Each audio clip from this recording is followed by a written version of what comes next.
Mahdi ഇമാമ് വന്നാലും ഈസാ നബി വന്നാലും ഭൂമി രക്ഷപ്പെടില്ല എന്ന് പറയാൻ നിങ്ങളാര്? ഞാനാണ്. എൻ്റെ പേര് റഹ്മത്തുൽ ഖസ്മി. മഹ്ദി ഇമാമ് വന്നാൽ ഈ ഭൂമി രക്ഷപ്പെടില്ല, ഈസാ നബി ഇറങ്ങിയാൽ ഈ ഭൂമി രക്ഷപ്പെടില്ല. അവസാനം കുറച്ച് ആളുകൾ ഹൃദയത്തിന്റെ അലൈൻമെന്റ് എന്ന് ലെവലാക്കി കൊടുക്കും. നല്ല തീർന്നോട്ടെ, അത്രേ ഉള്ളൂ. അല്ല, മഹ്ദി ഇമാമ് ഈസാ നബി വന്നിട്ട് ഈ ഭൂമി ഒന്നാകണമെങ്കിൽ പിറ്റേന്ന് ഖിയാമത്ത് നാളുണ്ടെന്ന്. ഖിയാമത്ത് നാളിന്റെ അവസാനത്തെ അടയാളങ്ങൾ പെട്ടതാണ് ആര്?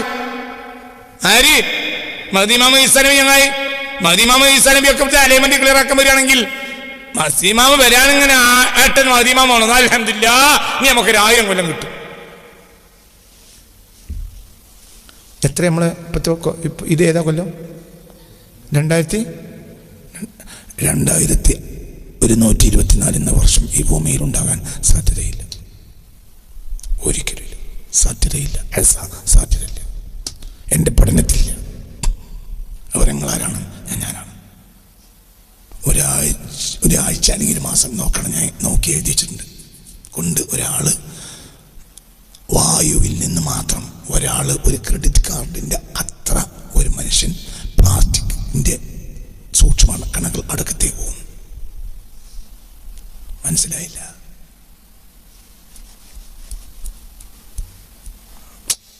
ഈ വായുവിൽ എന്തുണ്ട്? ഈ വായു നിറച്ച് ഡസ്റ്റുകളുണ്ട്, പ്ലാസ്റ്റിക്കിൻ്റെ അതിസൂക്ഷ്മ ഡസ്റ്റുകൾ. വെള്ളത്തിലുണ്ട്, ഭക്ഷണത്തിലുണ്ട്. ഞാനതിനെപ്പറ്റി പഠനം നടത്തിയിട്ടുണ്ട്. ഇൻഷാ അല്ലാഹ് ഈ ഇറങ്ങുന്ന പുസ്തകത്തിലുണ്ട്, 1-ാം പുസ്തകത്തിലുണ്ട് ഈ വിഷയം. ഈ 1-ാം പുസ്തകത്തിലുണ്ട്. യൂഫ്രട്ടീസിലെ സ്വർണ്ണമലകൾ എന്ന പുസ്തകം വരുന്നുണ്ട്. ഇൻഷാ അല്ലാഹ് ഏപ്രിൽ വരും. ഇൻഷാ അല്ലാഹ് അല്ലാഹു സഹായിക്കട്ടെ. അത് എൻ്റെ മനസ്സിൽ ഞാൻ വളരെ വർഷങ്ങൾക്ക് മുമ്പ് എൻ്റെ മനസ്സിൽ വന്ന ഒരാശയാണ്. അതിന് ഞാനൊരു വലിയൊരു പഠനം നടത്തിയത് റബ്ബിൻ്റെ സഹായത്താൽ. അതിൽ 1-ാം പുസ്തകമാണ് യൂഫ്രട്ടീസിലെ സ്വർണ്ണമലകൾ എന്ന പുസ്തകം. ആ പുസ്തകത്തിൽ ചർച്ച പറഞ്ഞിട്ടുണ്ട്. ഇൻഷാ അല്ലാഹ് റബ്ബിൻ്റെ സഹായത്താൽ 2 പുസ്തകം ഈ ഏപ്രിൽ വരും, അല്ലെങ്കിൽ മെയ് 1, ഏപ്രിൽ ലാസ്റ്റ്. ഇൻഷാ അല്ലാഹ് ഏപ്രിൽ ലാസ്റ്റ് ഞാൻ ഉദ്ദേശിക്കുന്നത്. ഇൻഷാ അല്ലാഹ് ഒന്ന് യൂഫ്രട്ടീസിലെ സ്വർണ്ണമലകൾ, ഒന്ന് ഡാർവിനിസത്തിന് വന്ന അബദ്ധങ്ങളെക്കുറിച്ചുള്ള ഒരു വളരെ അടിസ്ഥാനപരമായ ഒരു അന്വേഷണം. ഇൻഷാ അല്ലാഹ് അള്ളാഹുവിൻ്റെ സഹായത്താൽ. ഇൻഷാ അല്ലാഹ് അള്ളാഹു സഹായിച്ചാൽ അള്ളാഹു സഹായിക്കട്ടെ. അള്ളാഹുവിൻ്റെ സഹായമാണ്, അള്ളാഹുവിൻ്റെ അപാരമായ സഹായമാണ് ആ പുസ്തകം. അള്ളാഹുവിൻ്റെ അപാരമായ എല്ലാവരും ആ പുസ്തകം വായിച്ചിരിക്കണം. എല്ലാവരും വായിച്ചിരിക്കണം. അത് അത്രയും പ്രധാനപ്പെട്ട പുസ്തകമാണ്. പ്രത്യേകിച്ച് യൂഫ്രട്ടീസ് സ്വർണ്ണമലകൾ എന്ന പുസ്തകം മുസ്ലിങ്ങൾ മുഴുവൻ വായിക്കണം, നിർബന്ധമായി വായിക്കണം. അപ്പൊ ഞാൻ പറഞ്ഞുകൊണ്ടുവരുന്നത് ഈ ചർച്ചയുണ്ട്. അപ്പൊ ഇത് മുഴുവൻ ഓരോ സെക്കൻഡിൽ ഡസ്റ്റ് കയറിക്കൊണ്ടിരിക്കുക. മാസ്ക് കിട്ടിയിട്ട് കാര്യമല്ല. മാസ്ക് കിട്ടിയാൽ മാസ്കിലുള്ള ഡസ്റ്റും കൂടി അധികം.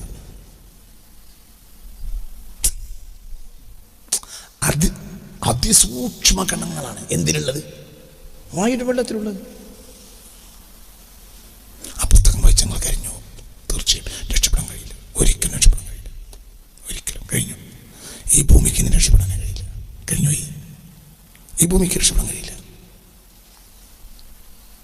മൊത്തമാക്കാൻ രക്ഷപ്പെടാൻ കഴിയില്ല.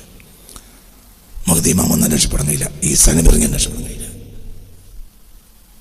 അത് രക്ഷപ്പെടാൻ കഴിയുമെങ്കിൽ പിന്നെ ഒന്ന് എക്സ്റ്റെൻഡ് ചെയ്ത് ഒരു 1000 കൊല്ലം കൂടി മഹ്ദി ഇമാം വന്നാൽ കൂട്ടല. ഇത് അവസാനത്തെ ഖിയാമത്തിന്റെ അടയാളാണ് മഹ്ദി ഇമാം. മഹ്ദി ഇമാം മനസ്സിലായില്ല. 15 ഒരു കാറ് 15 കൊല്ലം ഓട്ടാമെന്നാണ് സർക്കാരിൻ്റെ കണക്ക്. അതിൽ 14 കൊല്ലം കഴിഞ്ഞ്, അപ്പോൾ 6 മാസം കഴിഞ്ഞാൽ നമ്മൾ റോഡ് സൈഡിലിടാൻ പോവാണ്. എന്നാലും ആ 6 മാസത്തിൻ്റെ ലാസ്റ്റ് നമ്മൾ അലൈൻമെൻറ്റ് ചെക്ക് ചെയ്യും. എന്ത് ഇനിയിപ്പോൾ 15 ദിവസം ഓട്ടാനുള്ളൂ, എന്നാലും അതിൽ ടയർ ചെത്തിപ്പോണ്ട. നിങ്ങളെൻ്റെ കൂടെ അല്ല. അത്രയും മഹ്ദി ഇമാം വരുന്നേ അർത്ഥമുള്ളൂ. നിങ്ങളിപ്പോൾ എന്ത് വിചാരിച്ചു? മഹ്ദി ഇമാം വന്നാൽ അതൊക്കെ അവരെ വന്നു. മഹ്ദി ഇമാം വന്നാലും ഈസാ നബി വന്നാലും ഭൂമി രക്ഷപ്പെടില്ല. ഇത് പറയാൻ ഞങ്ങളാരാണ്? എൻ്റെ പേര് റഹ്മത്തുൽ ഖാസിമി എന്നാണ്. ഞാനാണ് ആള്. മഹ്ദി ഇമാമ് വന്നാലും ഈസാ നബി വന്നാലും ഭൂമി രക്ഷപ്പെടില്ല എന്ന് പറയാൻ നിങ്ങളാര്? ഞാനാണ്. എൻ്റെ പേര് റഹ്മത്തുൽ ഖാസിമി. മഹ്ദി ഇമാം വന്നാൽ ഈ ഭൂമി രക്ഷപ്പെടില്ല, ഈസാ നബി ഇറങ്ങിയാൽ ഈ ഭൂമി രക്ഷപ്പെടില്ല. അവസാനം കുറച്ച് ആളുകൾ ഹൃദയത്തിന്റെ അലൈൻമെന്റ് എന്ന് ലെവലാക്കി കൊടുക്കും. നല്ല തീർന്നോട്ടെ, അത്രേ ഉള്ളൂ. അല്ല മദീമാമ ഈസാ നബി വന്നിട്ട് ഈ ഭൂമി എന്താകണമെങ്കിൽ പിറ്റേന്ന് ഖിയാമത്ത് നാളുണ്ടെന്ന്.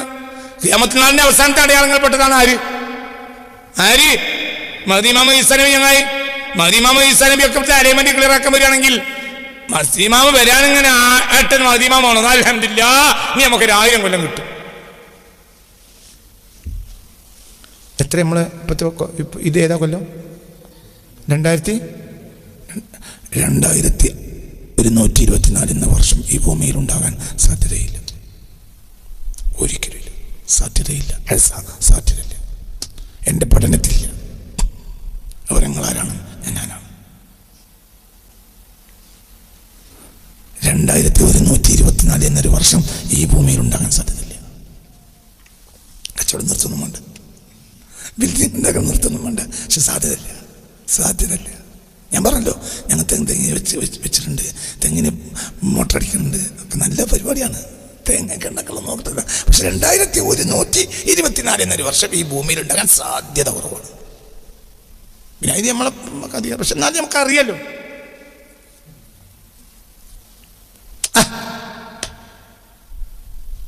6:40 ബാങ്ക് എന്നും അറിയൂല, 6:40 എന്ന് വാശുമില്ല.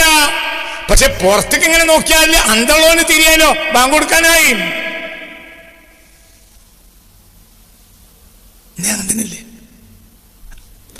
6:40 ഇന്ന് ബാങ്കിന്റെ സമയം ഒന്നും ഓനെ അറിയില്ല. പറയ് 6:40 തീരുമാനിക്കാൻ എന്തുമില്ല, വാച്ചുമില്ല. അപ്പോൾ 6:15, 6:20, 6:25, 6:30 ഒക്കെ ആയാൽ ഓൻ തീരുമാനിക്കാലോ എന്ത്? ഇല്ല കഴിഞ്ഞു തുടങ്ങി. എന്താണ് എൻ്റെ അന്തം? ഈസാ നബി വന്നതുകൊണ്ട് 6:40, 7:40 ആകും. പറയുന്നേ ഈസാ നബി വന്നു, ഇറങ്ങി, മദീമാമു ഇറങ്ങി. അൽഹംദുലില്ലാഹ്, ഒരു രണ്ടാളും ഇറങ്ങിയതുകൊണ്ട് മിക്കവാറും ഇനി നാളെ രാവിലത്തെ 6:40 അസ്തമിക്കുള്ളൂ. അങ്ങനെയുണ്ടോ? ഇപ്പൊ എല്ലാവർക്കും എഴുതി കുത്തിരിക്കാം, മദീമാമൻ വന്നു കിട്ടിയാൽ മതിയെന്ന് നോക്ക്.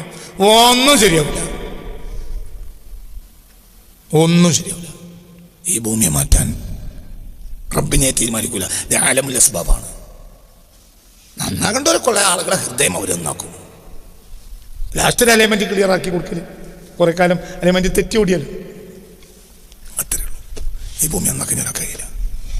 അപ്പൊ ഞാൻ പറഞ്ഞു കൊണ്ടുവരുന്നത്, അള്ളാന്റെ റസൂലിന്റെ കാലത്ത് ഡസ്റ്റ് കുറവാ, എന്നിട്ടും എന്ത് ചെയ്തു? പറയും മനുഷ്യന്മാരെ, മൂക്കിൽ വെള്ളം ചീറ്റി ശക്താക്കണം. എങ്കിൽ ഇന്നത്തെ അവസ്ഥ എന്താ? മാസ്ക് ഇട്ടിട്ടൊരു കാര്യം. ഭൂലോകത്തെ അന്തംഗമ്യം മാസ്ക് ഇട്ടാണ്. ഞാൻ പോലീസുകാരെ പേടിച്ച് മാത്രമേ മാസ്ക് ഇട്ടുള്ളൂ. കാരണം എനിക്ക് മാസ്കിനെ പേടിയാണ്. സത്യം നീ പറയുന്നത്. എനിക്ക് മാസ്കിനെ പേടിയാണ്. ഞാൻ മാസ്ക് ഇട്ടിട്ടില്ല. ഞാൻ കൊറോണയുടെ 3 കൊല്ലവും ഞാൻ മാസ്ക് ഇവിടെ കിട്ടിയത്. പോലീസുകാരെ കാണുമ്പോൾ പിന്നെ അങ്ങോട്ട് നോക്കും. എന്തുകൊണ്ട്? അതിസൂക്ഷ്മമായ കണങ്ങൾ മാസ്കിലടങ്ങിയിട്ടുണ്ട്. മാസ്ക് 100% അപകടകാരിയാണ്. മാസ്ക് 100% അപകടകാരിയാണ്. ഈ ഭൂമിയിൽ നിങ്ങൾ വിചാരിക്കുന്ന പലതുപ്പമുണ്ട്. അതിനെ പ്രതിരോധിക്കാൻ ഒരു വകുപ്പും ആധുനിക ശാസ്ത്രത്തിന്റെ കയ്യിൽ ഇല്ല. ഒരിക്കലും ഇല്ല. പറഞ്ഞിട്ട് കാര്യമില്ല, ഇല്ല. അപ്പൊ നമുക്ക് ചെയ്യാവുന്നതിന് പരമാവധിയാണ് ഇടക്കിടക്ക് എന്ത് ചെയ്യുക? പറയേ, ഒതു കൊടുക്കുക. എന്നിട്ട് എന്ത് ചെയ്യുക? ഒതു ചെയ്തിട്ട് മൂക്കിൽ വെള്ളം കയറ്റി ചിറ്റന്നാക്കി. മൂക്കിൻ്റെ ഉള്ളിലെ രോമം ബാർബറോട് പറഞ്ഞിട്ട് മൂക്ക് ഇങ്ങനെ കാട്ടിക്കൊടുത്ത് ഉള്ളിൻ്റെ ഉള്ളിൽ കൊണ്ടാണ് വെട്ടണ്ട, പുറത്തേക്ക് വന്ന് വെട്ടിക്കണം. അതൊരു പ്രതിരോധ ശക്തിയാണ്. അതവിടെ വളർന്നിട്ടുള്ളതുകൊണ്ട് പരമാവധി എന്തുണ്ട്, കുറെ ഡസ്റ്റൊക്കെ തടയും. അയിമ കെട്ടിക്കും. മനസ്സിലായില്ല? ഇപ്പൊ പുഴയിൽ വെള്ളം ഇങ്ങനെ മാലിന്യങ്ങൾ പോകുമ്പോൾ ഇടക്കിടക്ക് ചില കൊമ്പുകൾ ഇങ്ങനെ പൊങ്ങിക്കുമ്പോ കുറെ മാലിന്യങ്ങൾ അയിമങ്ങനെ തടയും. എന്നതുപോലെയാണ് മൂക്കിലെ രോമങ്ങൾ. ഇടക്കിടക്ക് ജോലി കൊടുക്കും, അപ്പൊ ഒക്കെ പുറത്താക്കും. അപ്പൊ പരമാവധി ഉള്ളിൽ പോവില്ല. എന്നൊക്കെ പറഞ്ഞത് മനസ്സിലായോ? അത് വേണം. ആ പണിപ്പല്ല. മതുമളത്തി ഇസ്തിൻഷാഖ് എന്ന പണി ഇപ്പോൾ ഇല്ല. മുസ്ലിമീങ്ങളിൽ 99% ഉളൂയിലും മതുമളത്തി ഇസ്തിൻഷാഖ് എന്ന പരിപാടി ഇല്ല. അത് കഴിഞ്ഞിട്ടേ ഉളൂവിന്റെ ഫർളിൽ പ്രവേശിക്കേണ്ടുള്ളൂ എന്നാ മുത്തനബി പഠിപ്പിച്ച്. ഉളൂവിന്റെ ഫർള് എവിടുന്നാ തുടങ്ങുക? പറയേ. മുഖത്തെ നെറ്റിന്നലെ തുടങ്ങുക. അതിന് മുമ്പ് ഇവിടെ എന്ത് ചെയ്യണം? കൈ പൂർണ്ണമായി കഴുകി ശുദ്ധീകരിച്ചു, പൂർണ്ണമായി ശുദ്ധീകരിച്ചു. ഇനി ആ മുഖത്തേക്കുള്ള കൈ കോരിയാൽ ആ കയ്യിലെ വെള്ളം വരെ വൃത്തിയാണ്, നേരത്തെ വൃത്തിയില്ല. എൻ്റെ കൈ ഇവിടെ വരെ കഴുകാതെ പറയാതിരുന്നു. ഇതന്നെ ഇതാദ്യം ക്ലിയർ ആക്കി കഴിഞ്ഞ് പുറത്തേക്ക് കഴിഞ്ഞാൽ പോയി കഴിഞ്ഞാൽ പറയേ ഇപ്പം ഇതെന്തായി? ശുദ്ധിയായി. ഇനി നീ ഫർളിലേക്ക് എടുക്കുന്ന ആ വെള്ളത്തിന്റെ ആ കയ്യിലെ വെള്ളം ശുദ്ധാണ്. എന്തുകൊണ്ട്? അതിനെ നജസാക്കുന്ന ഒരു സാധനം ഇപ്പൊ എന്തിനില്ല, കയ്യിലില്ല. എന്താണ് അതിന്റെ ഒക്കെ ഒരു ശാസ്ത്രം? അതിനാ ഇപ്പൊ നമ്മളെ വുളുവിനെ തുടങ്ങുന്ന മുഖത്തുനിന്നാണ്. എന്തില്ല പറ എന്തില്ല? മുൻകൈ കഴുകുന്ന പരിപാടിയില്ല. മൂക്കിൽ വെള്ളം ചേച്ചിക്കീറ്റൽ സുന്നത്താണോ വല്യമാക്കറിയുന്നല്ല, നമ്മക്കറിയുന്നു. മദ്രസയിൽ എഴുതിയിട്ടുണ്ട് 10ാം ക്ലാസ്സിൽ. പഴയ കാലത്ത് മദ്രസയിൽ ഇത് ആദാബോടുകൂടി പഠിപ്പിക്കും. ഈ ആകെയുള്ളത് 1.5 മണിക്കൂറാണ്. ആ 1.5 മണിക്കൂർ എന്നെ കിട്ടൂല. വേദന എന്നപ്പോൾ ഒരു മദ്രസയിൽ വേദന എന്നപ്പം സദർസ്ഥാദിനോട് പറഞ്ഞു, നിങ്ങൾ കുട്ടികളെ ഉമ്മാര് മദ്രസയിൽ കുട്ടികളെ കൊണ്ടുവന്നാക്കിയിട്ട് അവിടെ തന്നെ നിൽക്കരുതെന്ന് പറയണേ. എന്താ ചോദിച്ചു? അതിലൂടെ അറ്റൻഡൻസ് എടുത്താലും ഒരു കുട്ടികളെ കൊണ്ടുപോകും, കുട്ടിക്ക് ട്യൂഷൻ ഉണ്ട്. ബഹുമാനപ്പെട്ട മദ്രസ പെണ്ണുങ്ങൾ അവിടെ തന്നെ അങ്ങനെ കുട്ടി കഴിഞ്ഞപ്പോ അവിടെ പോയി വരാൻ നേരല്ല, പെരിയിലൊന്നും പോയി വരാൻ നേരല്ല. കുട്ടികളെ കൊണ്ടുവന്നാക്കി അറ്റൻഡൻസ് എടുത്ത് ഇറങ്ങി ഉസ്താദിനോട് പറഞ്ഞു, ഉസ്താദേ പോവുകയാണ്, കുട്ടി ട്യൂഷൻ ഉണ്ട്. നിനക്ക് പുസ്തകം നമ്മൾ പിന്നെ പഠിക്കാൻ നേരല്ല. പിന്നെ അവസാനം കൊല്ല പരീക്ഷയ്ക്കൊന്ന് നോക്കും. കൊല്ല പരീക്ഷയ്ക്ക് ഇപ്പോൾ ഗൈഡുണ്ട്. മദ്രസയിലെ ബുക്ക് ആകെ ഓരോ ബുക്കും 15 പേജ് 16 പേജ്. അതിന് മുഴുവൻ ഗൈഡ്. പറഞ്ഞാൽ എന്തിനാ ഗൈഡ്? ഒരു പുസ്തകത്തിന് എന്തിനാ ഗൈഡ്? പറയേ അതിന്റെ പ്രസക്ത ഭാഗങ്ങൾ എടുത്തു പഠിക്കുക. ആകെ എത്ര പേജ് അതിനുള്ളത്? അമലിയാത്ത് എത്ര പേജാ? 15 പേജ് 16 പേജ്. അതിന് ഗൈഡ് പുറത്തു പറയണ്ട. നിന്റെ കുട്ടീനോട് പറഞ്ഞു, നിങ്ങൾ കോഴിക്കോട്ട് വരുമ്പം നിങ്ങൾ പിന്നെ അമലിയാത്തിന് ഗൈഡ് കൊണ്ടുവരണം. അപ്പോഴാണ് അമലിയാത്തിന് ഗൈഡ് ഉണ്ട് നീ മനസ്സിലാക്കുന്നത്. അമലിയാത്തന്നെ 15 പേജ്, അതിന് ഗൈഡ്. എന്തേ ഈ 15 പേജ് പഠിക്കാൻ നോക്കി ഇഷ്ടമല്ല, ഗൈഡ് പഠിച്ചാൽ മതി. ഗൈഡ് നോക്കി പരീക്ഷ എഴുതും. പ്രാക്ടിക്കൽ ഇസ്ലാം ഇല്ല. അതിനിപ്പോ ഉസ്താദ്മാർ പറഞ്ഞ കാര്യമല്ല. കുട്ടിക്ക് ഞായറാഴ്ച വിരുന്നോ, ബാക്കി ട്യൂഷൻ ഉണ്ട്. ഇപ്പം വെക്കേഷൻ കാലമായി, ആർക്കാ മദ്രസയിൽ പോകുന്ന നേരം? അവർക്ക് എന്തെങ്കിലും ട്യൂഷൻ ഉണ്ടാവും. ഇതൊക്കെ നമ്മൾ പോയി, നമ്മളടിത്തറ പോയി. നമ്മൾ യൂറോപ്പിനൈസേഷന്റെ പിന്നാലെ പോയി. യൂറോപ്പ് നമ്മളെ വിഴുങ്ങി. അത് നമ്മൾ മനസ്സിലാക്കിയില്ല. യൂറോപ്പിനെ വെക്കേണ്ട സ്ഥാനത്ത് വെക്കണം. യൂറോപ്പ് മാനവ സമൂഹത്തിന് ശത്രുവാണ്. ലോകത്തിന് എന്നും ഒറ്റ അതിർത്തിയുള്ളൂ, മധ്യധരണിയായിക്കപ്പുറവും ഇപ്പുറവും. മാവറ അന്നഹർ മാദാഖിൽ അന്നഹർ. മനസ്സിലായില്ലേ? വലിയ പുഴൻ്റെ അപ്പുറം. ഏതാ വലിയ പുഴ? മെഡിറ്ററേനിയൻ സീ അപ്പുറം യൂറോപ്പ്, ഇപ്പുറം ഏഷ്യൻ ആഫ്രിക്കൻ രാജ്യങ്ങൾ. മനുഷ്യത്വം ഇവിടെ, കാടത്തവിടെ. ഇപ്പം നമ്മൾ മനസ്സിലാക്കുന്നത് മനുഷ്യത്വം അവിടെയും കാടത്തവിടെയാണ്.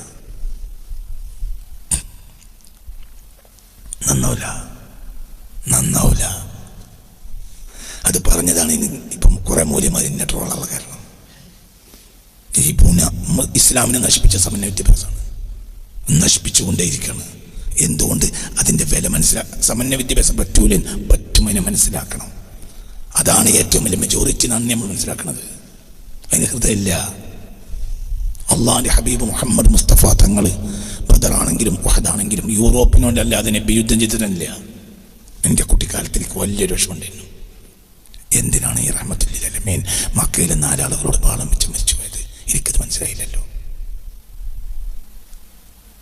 എൻ്റെ ജീവിതത്തിലെ ഏറ്റവും വലിയ ചോദ്യതായിരുന്നു. ആ ചോദ്യത്തിന് ഞാൻ ഉത്തരം കണ്ടെത്തി. അതിൻ്റെ റബ്ബ് എനിക്ക് തന്ന മൗഹിബത്താണ്. ഞാനിപ്പോൾ പഠിക്കുന്നത് എനിക്ക് അത് വരി. ഞാൻ പറഞ്ഞില്ലേ കഴിഞ്ഞൊരു പ്രസംഗത്തിൽ, മുസ്ലിംമാരിൻ്റെ അടുത്ത് വരി, മൂല്യന്മാർ വരി. ഏത് വലിയ മൂല്യർക്കും ചെറിയ മൂല്യർക്കും വരാം. നബിയെ ഞാൻ പഠിപ്പിച്ചുതരാം. നിങ്ങൾ വിചാരിച്ച ആളല്ലേ മുഹമ്മദ് മുസ്തഫക്ക് ഒറ്റ ശത്രുവുള്ളൂ, അത് യൂറോപ്പ് മാത്രമാണ്. അത് പഠിക്കാതെ നിങ്ങൾ ഈ കമസൽമാരി അസ്ഫാറായിട്ടൊരു കാര്യമില്ല. അത് പഠിച്ച ഒരാളുണ്ടായിരുന്നു, അത് ഇമാം ഗസാലിയാണ്. അത് പഠിക്കണം, അത് പഠിക്കണം. റസൂൽ മക്കക്കാരോടും യുദ്ധം ചെയ്തിട്ടില്ല, മദീനക്കാരോടും യുദ്ധം ആരോടും ചെയ്തിട്ടില്ല, യൂറോപ്പിനോട് മാത്രമേ. പിന്നെ എന്താ ഇവിടെ നടന്നത് കുറച്ച് സംഭവം നടന്നിട്ടുണ്ട്. പഠിക്കാം. നമ്മൾ പഴയ കാലത്ത് ഉന്നം കിടക്കൻ്റെ മേലെ ഉള്ളിൽ കയറ്റിയിട്ട് നല്ല ബടി എടുത്തിട്ട് കിടക്കനെ തല്ലും. മനസ്സിലായില്ല? ഉന്നക്കിടക്കുകൾ പഴയ കാലത്ത് ഉന്നപ്പൂളകൾ കണ്ടിട്ടില്ലേ? ഒന്ന് പറയും മനുഷ്യന്മാരെ. ഇന്നത്തെ ഇൻഡസ്ട്രിയൽ വേസ്റ്റുകൾ കയറ്റുന്നതല്ല കിടക്കല്ലാത്ത പഴയ കാലത്ത് ഉന്നപ്പൂളയുടെ കിടക്കകൾ ഉണ്ടായിരുന്നു. ഈ ഉന്നപ്പൂളയുടെ കിടക്ക ഈ ഉന്നപ്പൂള പൊടിക്കും. എന്നിട്ട് എന്ത് ചെയ്യും? ചിലപ്പോൾ കടഞ്ഞു കയറ്റും, ചിലപ്പോൾ കടയാറെ കയറ്റും. കടഞ്ഞു കയറ്റിയ പ്രശ്നമൊന്നുമില്ല, നല്ല സോഫ്റ്റ്നെസ് ഉണ്ടാവും കിടക്കുമ്പോൾ. കടയാതെ കയറ്റി കഴിഞ്ഞാൽ ധൃതിയിൽ അങ്ങനെയും കയറ്റും. അത് കയറ്റി കഴിഞ്ഞാൽ പിന്നെ വലിയ റൂൾ വടി പോലത്തെ വലിയ മുട്ടം വടി കൊണ്ടിട്ട് ഉമ്മ വല്യമ്മ ബാപ്പ ഇവർക്കൊക്കെ പണി എന്താണ്? രാവിലെ മുതൽ ഉച്ചവരെ എന്ത് ഇതിനെ തല്ലാണ്. പിന്നെ കിടക്കണ തന്നെ തല്ലുണ്ട്. ഇത് കള്ളുടിച്ചിട്ടില്ല, തോന്നുന്ന ഒന്നും ചെയ്തിട്ടില്ല. ആര് കിടക്ക കള്ളുടിച്ചിട്ടുണ്ടോ? ദിനം കിടക്കണ തല്ലാണ്. ഒരു അടിക്കണ്ട, 100 അടി അടിക്കണ്ട, ഒരു തെറ്റും ആരും ചെയ്തിട്ടില്ല. പറയടോ, ആര് ചെയ്തിട്ടില്ല? കിടക്കില്ല. പിന്നെന്തിനാ കിടക്കണ വെച്ചേ? കിടക്കൻ അടിച്ചേ ഉള്ളൂ, ഉന്നം ലെവലാകാൻ വേണ്ടിയാണ്. അബൂജഹലിനോട് യുദ്ധം ചെയ്തേ ഉള്ളൂ, യൂറോപ്പ് നേരെയാകാൻ വേണ്ടിയിട്ടാണ്. ബസ് അതെങ്ങനെയാണ് ചോദിക്കുന്നോട് വന്ന് എന്നോട് നേരിട്ട് ചോദിക്ക്. ഞാൻ സോഷ്യൽ മീഡിയയിൽ ഇളിക്കല്ല വേണ്ട. എന്നോട് ചോദിക്ക്. എനിക്കതിൻ്റെ പണിയാണ്, ഒറ്റ പണിയുള്ളൂ, അതന്നെ പഠിക്കന്നെ. രാംഭവൻ പഠിക്കണം, ഇന്നും പഠിക്കണം, രാവിലെ ഇന്നലെയും പഠിക്കണം, ഞാന്ന് പഠിക്കാം. ഞാൻ തറാവി ചിലപ്പോൾ നഷ്ടപ്പെടുത്തും, പഠിക്കൽ നഷ്ടപ്പെടുത്തില്ല. ചെറാവി നിസ്കരിക്കാത്ത ദിവസം ഈ റമദാനിനൊക്കെയുണ്ട്. ചില വിഷയങ്ങൾ പഠിച്ചപ്പോൾ തറാവി നിസ്കരിക്കാൻ കഴിഞ്ഞില്ല. അങ്ങനത്തതും എനിക്ക് ഈ കൊല്ലമുണ്ട്, ഈ കൊല്ലം പോലും ഉണ്ട്. 30 ദിവസം തറാവി നിസ്കരിച്ച ഒരു വർഷം 25 കൊല്ലത്തിനുള്ളിൽ എനിക്ക് ഉണ്ടായിട്ടില്ല. എൻ്റെ കാര്യം ഞാനല്ലേ പറയണ്ടേ? ഉണ്ടായിട്ടില്ല. എനിക്കതിനേക്കാൾ വലിയ പണിയുണ്ട്. ഇന്ന് പഠിക്കും. അപ്പോൾ പലത് മനസ്സിലാവും. ഞാൻ മനസ്സിലായി നിങ്ങളോട് പറഞ്ഞ ഞങ്ങൾ എന്നെ ട്രോളും. എനിക്ക് വിഷമമില്ല, നിങ്ങൾക്ക് തിരിയാത്തോണ്ടാണ്. അനസ്തേഷ്യ കൊടുക്കുന്നതിന് മുമ്പ് രോഗി ഡോക്ടറെ ചവിട്ടൂലോ. അതിനിപ്പോൾ പിറ്റേ ദിവസം ബാങ്കിൽ പോയി മറ്റേ കോടതി പോയി കേസ് കൊടുക്കും ഏതെങ്കിലും ഡോക്ടർ ഇല്ല. അനസ്തേഷ്യ ഇല്ലാത്ത കാലത്തോളം ഡോക്ടറുകൾ ചവിട്ടും. ഇത് നിങ്ങൾക്ക് അനസ്തേഷ്യ തരാൻ കഴിയൂല. അപ്പം നിങ്ങൾ എന്നെ ചവിട്ടുന്ന കാര്യം ഉറപ്പാണ്. നിങ്ങൾക്കില്ലാത്ത വിവരം എനിക്കുള്ളതാണ്. എനിക്കുണ്ട്. ഞാൻ എൻ്റെ വലിപ്പത്തിന് വരെ എനിക്കുണ്ട്. ഞാൻ പഠിച്ചതാണ്. അള്ളാഹുവിൻ്റെ റസൂൽ ചോദിക്കും, മൗലിയന്മാരെ നിങ്ങൾ ആണുങ്ങളുണ്ടെങ്കിൽ വരി. അള്ളാഹുവിൻ്റെ റസൂൽ യൂറോപ്പിനോടല്ലാത്ത യുദ്ധം ചെയ്തിട്ടില്ല, ഒരു യുദ്ധമില്ല. പഠിക്കണം. അതൊക്കെ ഞാൻ പൗറ് പറയല്ല, ഇതിൻ്റെ റബ്ബിൻ്റെ മൗഹിബത്താണ്. വഹബനി റബ്ബി, എൻ്റെ റബ്ബിരിക്കുന്ന മൗഹിബത്താണ്. മറ്റൊക്കെ കിടക്കിൻ്റെ മുകളിലുള്ള തല്ലൽ മാത്രമാണ്. അത് നേരെയാവൂല. ചില ആളുകൾ യൂറോപ്പിൽ ഒഴിവാക്കി. ചില ആളുകൾ മുസ്തഫായ നബി സല്ലല്ലാഹു അലൈഹി വസല്ലം തങ്ങൾ പഠിച്ച ചില ആളുകൾ യൂറോപ്പിൽ ഒഴിവാക്കി. ബഹുഭൂരിപക്ഷം യൂറോപ്പിൽ ഒഴിവാക്കിയില്ല. അതിൻ്റെ ബാക്കി എപ്പോഴും ഞങ്ങളോട് ഇന്നലെ പറഞ്ഞില്ലേ, ശത്രു മരിക്കാൻ പാടില്ല, ശത്രു മരിക്കൂല. വേദഗ്രന്ഥങ്ങൾ തമ്മിലൊക്കെ ഒരു സ്പിരിച്വൽ ബെൽറ്റ് കിടക്കുന്നുണ്ട്. അത് രാമായണ മഹാഭാരതമാണെങ്കിലും ഖുർആനാണെങ്കിലും ഇടയിൽ ഒരു സ്പിരിച്വൽ അപഭ്രംശം സംഭവിച്ചു പോയിട്ടുണ്ട് പലപ്പോഴും പലതിനും. പക്ഷെ ഒരു സ്പിരിച്വൽ ബെൽറ്റ് അതിൻ്റെ ഇടയിലൊക്കെ ഉണ്ട്. മഹാഭാരതത്തിലെ അവസാനത്തെ വാക്ക് ശത്രു മരിക്കുന്നില്ല എന്നാണ്. വളരെ കൃത്യമാണ്. അത് വളരെ കൃത്യമാണ്, ശരിയാണ്. മുഹമ്മദ് മുസ്തഫക്ക് ശത്രു അവസാനിച്ചില്ല. ശത്രു അവസാനിക്കാൻ പാടില്ല, ശത്രു അവസാനിക്കില്ല. ശത്രു എന്നും ഉണ്ടാവും. ഏത് നന്മക്കും ശത്രു ഉണ്ടാവും. നിങ്ങളെന്ത് വിചാരിച്ച് എല്ലാവരെയും മുസ്ലിമാക്കി റസൂല പോയിന്നോ? വളരെ കുറഞ്ഞ ആളുകൾക്ക് യൂറോപ്പിനെ തിരിച്ചറിഞ്ഞു, ഒഴിവാക്കി. ബാക്കിയുള്ളവർക്ക് തിരിച്ചറിയാൻ കഴിഞ്ഞില്ല. അവരിപ്പോഴും യൂറോപ്പാണ് നമ്മൾ ഏറ്റവും വലിയ നന്മ എന്ന് വിചാരിച്ചു നടക്കുന്നത്. യൂറോപ്പ് ഒരിക്കലും നന്മയല്ല. ലോകത്ത് മനുഷ്യനെ വേവിച്ച് കഴിക്കുന്ന ഒരു രാജ്യം ലോക ചരിത്രത്തിൽ ഉണ്ടായിട്ടുണ്ടെങ്കിൽ ഏതാണത്? യൂറോപ്പ്. കാനിബലിസം. എന്താ കാനിബലിസം? മനുഷ്യനെ വേവിച്ച് കഴിക്കുക. ഈ വിഷയത്തിൽ എത്ര പുസ്തകങ്ങളുണ്ട് യൂറോപ്പിൽ? മനുഷ്യനെ വേവിച്ച് കഴിക്കുക, എങ്ങനെയൊക്കെയാണ് മനുഷ്യനെ പാകം ചെയ്യേണ്ട രീതിയിൽ പുസ്തകങ്ങൾ. നിങ്ങളിൻ്റെ കൂടെ അല്ല. അതൊരു സമൂഹത്തിന് അങ്ങനെ ചെയ്യാൻ കഴിയുന്നത്. എന്താ പറഞ്ഞ മനുഷ്യനെ വേവിച്ച് കഴിക്കാം. ആ വിഷയത്തിൽ ഈ 20-21 നൂറ്റാണ്ടുകളിൽ നൂറുകണക്കിന് പുസ്തകങ്ങൾ യൂറോപ്പിൽ ഇറങ്ങിയിട്ടുണ്ട്. മനുഷ്യ മാംസം വേവിക്കുമ്പോൾ ചെയ്യേണ്ട എന്ത് കൂട്ടുകൾ തമ്പുരാന് മനസ്സിലായി നിങ്ങൾക്ക്? അതായത് ഇപ്പൊ ബാജി ഉണ്ടാക്കുമ്പോൾ എന്തൊക്കെയാണ് നിങ്ങൾ ബാജിക്കൊരു കൂട്ട് അങ്ങനെ ഉണ്ടാവുമല്ലോ. പാചകകല പുസ്തകമല്ലേ? പഴയകാലത്ത് മനോരമ ആഴ്ചപ്പതിലൊക്കെ സ്ഥിരമായി എന്തുണ്ടാവും? പാചകകല, ഉപ്പ് പാകത്തിന്, അങ്ങനെയൊക്കെ പറഞ്ഞു അല്ലേ? പാചകകലകൾ കണ്ടിട്ടില്ല നിങ്ങൾ? പാചക പുസ്തകങ്ങൾ ഉണ്ടായിട്ടുണ്ട് പിൽക്കാലത്ത് മലയാളത്തിന്. എങ്ങനെ എരിശ്ശേരി, പുളിശ്ശേരി, എത്രേനെ കണക്ക്, മറ്റിതെല്ലാം അടപ്രഥമന്, ഇതിനൊക്കെ ഇതൊക്കെ എല്ലാത്തിനും നമുക്ക് പുസ്തകം കിട്ടും. യൂറോപ്പിൽ പുസ്തകം കിട്ടും. എന്തിന്? മനുഷ്യനെ വേവിച്ച് കഴിച്ചാൽ സ്വാദിഷ്ടമാകുന്ന ഭക്ഷണമാക്കാൻ എന്തൊക്കെ ചെയ്യണം. ഈ വിഷയത്തിൽ പാചക പുസ്തകങ്ങളുണ്ട് യൂറോപ്പിൽ. ഈ ജനതയെ നിങ്ങൾ പിന്തുടരാൻ പറ്റുമോ? പിന്നെ അവര് നമ്മളോട് കാണിക്കുന്ന ആ വല്ലാത്ത ഒരു രീതിയുണ്ട്. അതിപ്പോ നിങ്ങൾ കോഴിക്കളോട് കാണിക്കണ്ടല്ലോ. ഒരു കോഴി ഞങ്ങൾക്ക് അറക്കണമെങ്കിൽ എന്താ ചെയ്യാ? അരിട്ടൊടുത്ത് നിങ്ങനെ വിളിക്കൂലേ? വിളിക്കുമല്ലേ?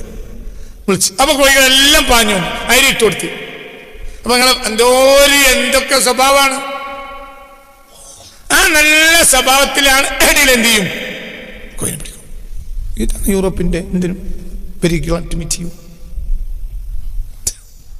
നിങ്ങളെ കണ്ടതിൽ ഞങ്ങൾക്ക് ഒത്തിരി സന്തോഷം. എന്നെ പറ്റുമോ? സോറി. ഇതൊക്കെ കോഴിനെ പിടിച്ചാണ്. അത്രയേ ഉള്ളൂ. എന്തൊക്കെ മതങ്ങളുണ്ട് ഏഷ്യയിൽ? ഏഷ്യയിൽ എവിടെയെങ്കിലും മനുഷ്യൻ തിന്നോ? ഒരു മനുഷ്യൻ തിന്നോ ഏഷ്യയിൽ? ഏഷ്യ എന്ന പ്രവാചകന്മാരുടെ നാടാണ്, അമ്പിയാക്കളുടെ നാടാണ്. ഞങ്ങളോട് പറഞ്ഞില്ലേ, വ്യാസ മഹർഷി പോലും നബിയാവാൻ സാധ്യതയുണ്ട്. കാരണം നമ്മൾ മനസ്സിലാക്കുന്ന ആളാവില്ല വ്യാസൻ. വ്യാസൻ ഇന്ത്യക്കാരനല്ല, വ്യാസൻ ഇറാനിയാണ്. വേദങ്ങളൊന്നും ഇന്ത്യയിൽ ഉണ്ടായിരുന്നില്ല, ഇന്ത്യയിലേക്ക് ഒഴുകി വന്നതാണ്. ഹിന്ദുമതം ഇന്ത്യയുടെ മതമല്ല, ഇറാന്റെ മതമാണ്. ഇറാനിയാണ് സത്യത്തിൽ ആര്യൻ. അല്ലെങ്കിലും ഇറാൻ ഇറാൻ ഇറാൻ ഇറാൻ എന്നോരോട്ട് പറഞ്ഞു നോക്കുക, അവസാനം ആര്യനായി മാറും. അതാണ് ആര്യാവർത്തം. ഇറാന്റെ മതമാണ്. ഇന്ത്യയിൽ ഒരു മതമുണ്ടായത് ഇറാനിയൻ മതത്തെ പരിഷ്കരിച്ച ബുദ്ധമതമാണ്. ആ ബുദ്ധമതം പിന്നെ ഇന്ത്യയും കടന്നുപോയി. ചൈന, ടിബറ്റ്, മനസ്സിലായില്ലേ പറഞ്ഞത്? കംബോഡിയ, വിയറ്റ്നാം, മനസ്സിലായാലും ഇങ്ങനെ തായ്ലൻഡ്, തായ്വാന്, കിഴക്കോട്ട് നീങ്ങി. ഇന്ത്യയിലുണ്ടായ മതം ഇന്ന് ഇന്ത്യയുടെ മതവുമല്ല. ഇന്ത്യയിലുണ്ടായ മതം ബുദ്ധമതമാണ്. ബുദ്ധമതം എന്ന് പറഞ്ഞാൽ അതിൻ്റെ ഒരു പ്യൂരിഫിക്കേഷൻ എന്തിൻ്റെ? ഹിന്ദുമതത്തിൻ്റെ ആയിട്ടാണ് അത് വന്നത്. അവിടെയും അലകും പിടി മാറ്റി. അതിന്റെ പ്യൂരിറ്റി, ബുദ്ധമതത്തിന്റെ പ്യൂരിറ്റി ഏകദേശം ബുദ്ധമതം വരുന്നത് BC 6-ാം നൂറ്റാണ്ട് 5-ാം നൂറ്റാണ്ട് ആ ഒരു സ്റ്റേജിലാണ്. പക്ഷേ അപ്പോഴത്തിന് പിന്നീട് ആര് വന്നു? 4-ാം നൂറ്റാണ്ടിൽ അലക്സാണ്ടർ വന്നു, നശിപ്പിച്ചു, ബുദ്ധമതം നശിപ്പിച്ചു. അതിന്റെ പ്യൂരിറ്റി ഒരു നൂറ്റാണ്ടിലപ്പുറം നിലനിന്നില്ല. തിരിച്ചു വരി. ഞാൻ നിങ്ങൾ പറയുന്നത് നമ്മൾ പഠിക്കണില്ല, നമ്മൾ പഠിക്കുന്നേ ഇല്ല. യൂറോപ്പാണ് വലുത്. അവിടുന്ന് നമ്മൾ വന്നത് യൂറോപ്പാണ് വലുത് നമ്മൾ വിചാരിച്ചത്. ഇനി പുറം കാര്യമുള്ളൂ. അകം ശുദ്ധിയാകാതെ പുറം മിനിക്കല്ലേ എന്നാണ്. അകം ശുദ്ധിയാക്കണം. കേവലം വെണ്മ പോലെ ഉള്ളിൽ ശുദ്ധിയാകണം. ഒരു മുസ്ലിമായ മനുഷ്യൻ നിസ്കരിക്കണമെങ്കിൽ ഉറപ്പിക്കുക അവന് നജസില്ലാന്ന്. ഈ ലോകത്തെ ഏത് മനുഷ്യനെ പറ്റിയാണ് നജസില്ലാന്ന് ഉറപ്പിക്കാൻ പറ്റിയ ഒരാൾ? മൂത്രിച്ചിട്ട് മുസ്ലിമിന് കഴുകിയാൽ പോരാ, പൂർണ്ണമായി കഴുകണം, ശുദ്ധിയായി ഉറപ്പുവരുത്തണം. കാട്ടിച്ചാൽ കഴുകിയാൽ പോരാ. മനസ്സിലാവുണ്ടോ പറഞ്ഞത്? കാട്ടിച്ചാൽ നല്ല പാൻറ് ഇടുന്നത് കൊണ്ട് ആ പാൻറിന്റെ സൈഡിൽ ഈ മലമാകരുത് എഴുതിയിട്ടാണ് വേറെ ആളുകൾ കഴുകണത്. ഇത് അവിടെ അതല്ല മുസ്ലിം കഴുകണത്. മുസ്ലിം കഴുകിന്റെ വിഷയം എന്താ? പൂർണ്ണമായി ശുദ്ധിയാകണം. അങ്ങനെ എല്ലാ കാര്യങ്ങളും വളരെ ഒരു കൃത്യമായ ഫിസിക്കലി രീതി ഇസ്ലാം നമ്മളെ പഠിപ്പിച്ചിട്ടുണ്ട്. പൂർണ്ണ ശുദ്ധിയായിരിക്കും. ഷുഗർ ഉണ്ടാവില്ല, ഒരു മുസ്ലിം മനുഷ്യന് ഷുഗർ ഉണ്ടാവില്ല, ഉണ്ടാകാൻ പാടില്ല. ഉണ്ടായത് ജീവിതശൈലി രോഗമാണ്. എന്നെ അബദ്ധമാണ്, എനിക്ക് ഷുഗർ ഉണ്ടാവില്ല. അതിനെന്ത് ഗുളിക ചെയ്ത് തന്നിട്ടും കാര്യമല്ല. യഥാർത്ഥ മുസ്ലിമായി ജീവിച്ചാൽ അതൊന്നും നിനക്കുണ്ടാവില്ല, ഉണ്ടാകാൻ പാടില്ല. അത് ചുരുക്കത്തിൽ അവസാനിപ്പിക്കുകയാണ്. ഇതിന് രണ്ടാം ഭാഗം പറയും, ചിലപ്പോൾ വേണമെങ്കിൽ മൂന്നാം ഭാഗം പറയുന്നുണ്ട്. ഓരോന്നും ഒന്നും ആദ്യം ശരിയാക്കുക. ഞാൻ മലബാർ ഷാഖൊക്കെ ശനിയാഴ്ച ക്ലാസ്സിൽ ഒന്ന് കൃത്യമാക്കി കാണിച്ചു തരാം. ചെയ്യേണ്ട വിധം, രീതി, അതെല്ലാം ഇപ്പം ഇന്നത്തെ ക്ലാസ്സിൽ പറഞ്ഞിട്ടുണ്ട്. രണ്ട് കാര്യം ഉറപ്പിക്കുക. ഒന്ന്, മരിക്കാൻ തയ്യാറാകുക എന്ന് മരിച്ചാലും വേണ്ടില്ല. രണ്ടാമത്തെ കാര്യം ഉദായിമാക്കുക. ഒന്നും ഇല്ലാത്തൊരു സമയം ഉണ്ടാകാൻ പാടില്ല. പരമാവധി വെള്ളം കുറക്കുക, ഉപകാരം കൂട്ടുക. വിചാരിച്ചാൽ കഴിയൂലേ? കഴിയാതെ. പിന്നെ നാട്ടിലെ സ്വാലിഹായ ഒരാൾക്ക് ഇനി 1000 ഉറുപ്പിക കൊടുത്താലും വേണ്ടില്ല. ഒരു സ്വാലിഹായ ഏറ്റവും മുത്തക്കയായ ദീനുള്ള സൂക്ഷ്മതയുള്ള ഒരാളെടുത്ത് ചെല്ലുക. ഞാൻ എൻ്റെ ഉളു ഒന്ന് കാണിച്ചു തരാം, നിങ്ങൾ എൻ്റെ ഉളുവിൽ എവിടെയും കമ്മി ഉണ്ടെങ്കിൽ പറഞ്ഞു തരും. എന്നിട്ട് നമ്മൾ പഠിച്ച ഒക്കോലിക്കൊന്ന് കാണിച്ചു കൊടുക്കുക. എന്നിട്ട് അയാൾ ശ്രദ്ധിക്കട്ടെ. എന്നിട്ട് അയാൾ വീണ്ടും അയാൾ തന്നെ കാണിച്ചു തരിക. എന്നിട്ട് നമ്മളത് കാണിച്ചു നമ്മൾ അതെന്നെ കൃത്യമാക്കുക. അത് നമ്മൾ 1000 ഉറുപ്പിക കൊടുത്താൽ നമുക്ക് ഇത് നഷ്ടമില്ല. നമ്മളെ നിസ്കാരം അയാൾ ശരിയാക്കി തന്നു. ഇത് കോടാനക്കോടിൻ്റെ പള്ളിയേറ്റും, പക്ഷേ ഒന്നുമില്ല. ആ പള്ളിയിൽ ഒരു 10,000 ആൾ നിസ്കരിച്ചിട്ട് 10 ആൾ നിസ്കാരം അള്ളാഹ് സ്വീകരിച്ചില്ലെങ്കിൽ എന്തിനാ പള്ളി? അപ്പൊ അതിനേക്കാളും വലിയ കാര്യമാണ് എന്ത് അവിടെ വുദൂഇന്റെ കാര്യം ശ്രദ്ധിക്കല്. പള്ളിക്ക് വന്നോല് ബാങ്ക് കൊടുത്താൽ മതി കണക്കാക്കാം. സെക്രട്ടറിക്ക് സുബൈന്റെ ബാങ്ക്, പ്രസിഡന്റ് നൂറിന്റെ ബാങ്ക്, ഇങ്ങനെ 5 കമ്മിറ്റിക്കാർ ബാങ്ക് കൊടുത്തോട്ടെ. പക്ഷെ മൊല്ലാക്കാൻ എവിടെ നിർത്തണം? ഇത് കേട്ട കുറച്ചാൽ മണ്ടി വരുമല്ലോ. അയ്യാല സലാ അയ്യാലൽ ഫലാ. ഓന് സലീല ഫലിയില്ല. സലുണ്ടായാലല്ലേ ഫലം ഉണ്ടാവുള്ളൂ.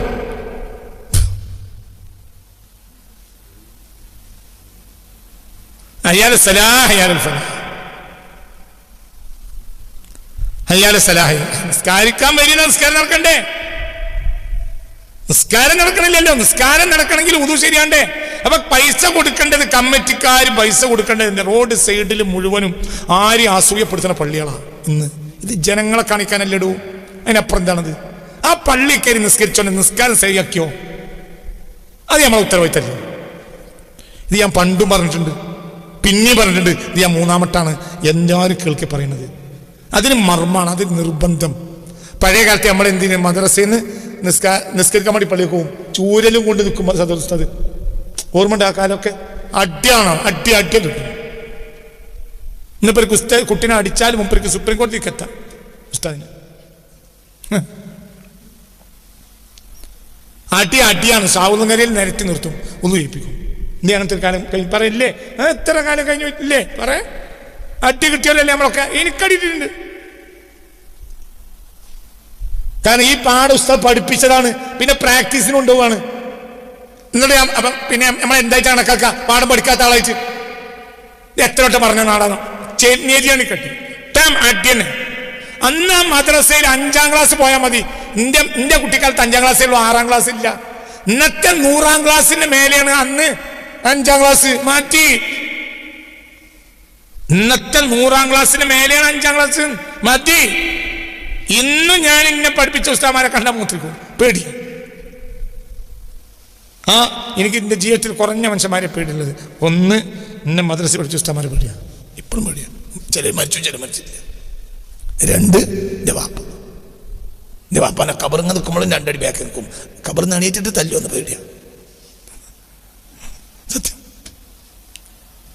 എന്തുകൊണ്ട് നമുക്ക് എന്തെങ്കിലും മനുഷ്യത്തിൻ്റെ ആക്കണമെങ്കിൽ വാപ്പനെ കൊണ്ടാണ്. തല്ലണ്ടടുത്ത് തളിച്ചിട്ട് അടിക്കേണ്ടടുത്ത് അടിച്ചിട്ടുണ്ട്. ഉസ്താദന്മാരും അങ്ങനെ തന്നെ, അടി തന്നെ ആയിരുന്നു, അടി തന്നെ. അത് 10 മണി പറഞ്ഞാൽ 10 മണിക്ക് മദ്രസ വിട്ടുള്ളൂ. 6 മണിക്ക് തുടങ്ങിയ 4 മണിക്കൂർ മദ്രസയാണ്. 10 മണിക്ക് അവസാനത്തെ ഒരു വലിയ ഒരു നടക്കുന്ന ഒരു ഘടികാരണ്ടായിരുന്നു. ഈ ഘടികാരത്തിൽ 10ാമത്തെ ഠം എന്ന് പറഞ്ഞാൽ വെല്ല ചുറ്റിയെടുക്കാൻ നമ്മൾക്കുള്ളൂ. അങ്ങനെയാണ്. കാരണം എന്തുകൊണ്ട്? ഉസ്താദിനെ എന്ത് മാന്താൻ പോകേണ്ട ആവശ്യമില്ല. ഇന്നിപ്പോൾ ഉസ്താദിനെ മാന്തണം. ചില സദർ ഉസ്താദന്മാർ ഉസ്താദന്മാരെ മാന്തണ സാധനം ഓഫീസ് റൂമിൽ വാങ്ങി വെക്കും.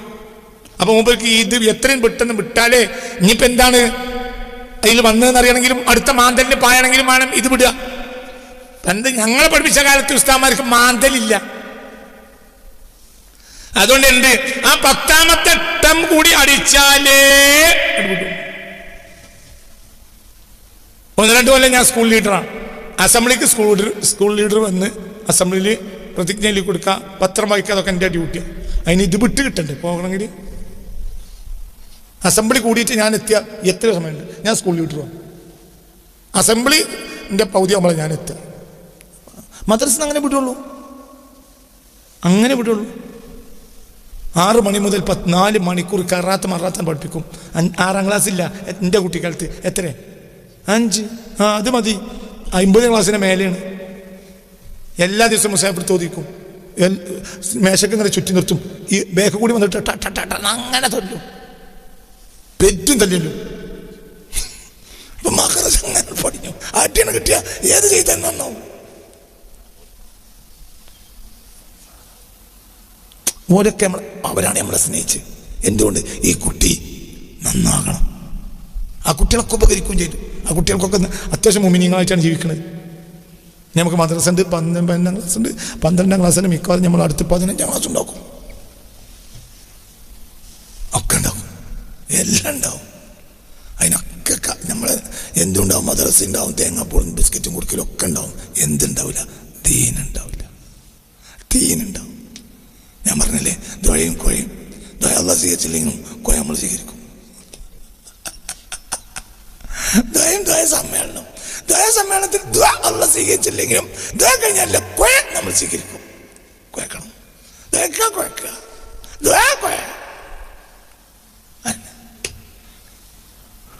പറഞ്ഞിട്ട് കാര്യമില്ല, പറഞ്ഞിട്ട് ആരും നന്നാവുന്നില്ല. അതുകൊണ്ട് ഞാൻ നിർത്തുകയാണ്. ഇൻഷാ അല്ലാഹ് അതിന് ബാക്കി കാര്യം ശനിയാഴ്ച. തീർന്നിട്ടില്ലെങ്കിൽ ബാക്കി പിന്നെ ഇൻഷാ അല്ലാഹ് അല്ലാഹു തൗഫീഖ് തരട്ടെ. വുളു ശരി, 2 കാര്യം ഇന്ന് വുളു ചെയ്യുന്ന ശരിയാണ്. പിന്നെ വുളു എന്തൊക്കെ ശ്രദ്ധിക്കേണ്ടത് എന്നത് അടുത്ത ക്ലാസ് പറഞ്ഞുതരാം. എൻ്റെ ദ്വായും അതാണ്. ആ ദ്വാ ഇങ്ങനെ ദ്വാ ചെയ്തിട്ട് ഇങ്ങനെ വുളു എടുത്തിട്ട് എന്ത് ചെയ്യാം? ഒരു ദ്വാ. ആ ദ്വാ കൊണ്ട് സ്വർഗ്ഗവാതിലാണ് തുറക്കും. അങ്ങനെ പറഞ്ഞാൽ അല്ലാഹ് നമ്മൾ ദോഷം പൂർത്തി തരും, നമ്മൾ ആവശ്യം നടത്തി തരും. വുളുവിൻ്റെ പൂർത്തീകരണമാണ് പടിഞ്ഞാട്ട് തിരിഞ്ഞിട്ട് എന്ത് ചെയ്ത് ഞാൻ 1000 ആൾ നിസ്കരിക്കുമ്പോൾ വുളു എടുക്കുമ്പോൾ ഒരാൾ വരക്കലുണ്ട്. 10,000 ആൾ ഒരു പള്ളിയിൽ നിന്ന് ഉള്ളെടുത്തിക്കുമ്പോൾ ഒരാൾ വരക്കലുണ്ട്. വലിയ പള്ളി ഉണ്ടെങ്കിൽ എന്നയുടെ കാര്യം? 10 കോടിന്റെ പള്ളിയാ. 10,000 ആളെന്റെ പള്ളി കയറും, ഒരാൾ ഉള്ളൂന്റെ വരക്കലുണ്ടോന്ന് എന്റെ ചോദ്യം. അത് കഴിഞ്ഞ് പടിഞ്ഞാട്ട് കൈയൊന്ന് വെച്ചാൽ അള്ളാഹ് പറഞ്ഞിട്ടില്ലേ, സ്വർഗത്തിന്റെ 8 വാതിൽ അള്ളാഹ് അപ്പൊ തുറന്നു കൊടുക്കും. എപ്പോൾ? എപ്പോൾ വുളു കഴിഞ്ഞ് നന്നായ നിലക്ക് വുളു ചെയ്ത് കൈയ്യണ് പൊന്തിച്ചാൽ സ്വർഗത്തിന്റെ വാതിലല്ല ആ നേരത്തെ തുറന്നു കൊടുക്കുന്നു പറഞ്ഞത് മുത്തുനബിയല്ലേ? ഇമാം ബുഖാരി ഇമാം മുസ്ലിം അല്ലേ രേഖപ്പെടുത്തി? എന്തിനാ ഡൗട്ട്? സുന്നിയാണ്. എന്താ കൈ പൊന്തിക്കാത്ത? എനക്കെന്നെ അറിയാൻ എന്റെ വുളു ശരിയായിട്ടില്ല, പിന്നെ എന്തിനാ കൈ പൊന്തിക്കുന്നത്? ഒരു മുസ്ലിമായ നബി പറഞ്ഞു, നിങ്ങൾക്ക് ബാക്കിയൊക്കെ ലാഭമാണ്, നിസ്കരിക്കണ മുമ്പ് നിങ്ങളെ ദോഷം അല്ലാഹ് പുറത്തു. എന്തിൽ? നിങ്ങളെ എല്ലാ ലാഭവും ഈ ദ്വായിൽ കിട്ടി. ദ്വാ ചെയ്യുമ്പോൾ സ്വർഗ്ഗവാതിലൊക്കെ നിങ്ങൾക്ക് തുറന്നു.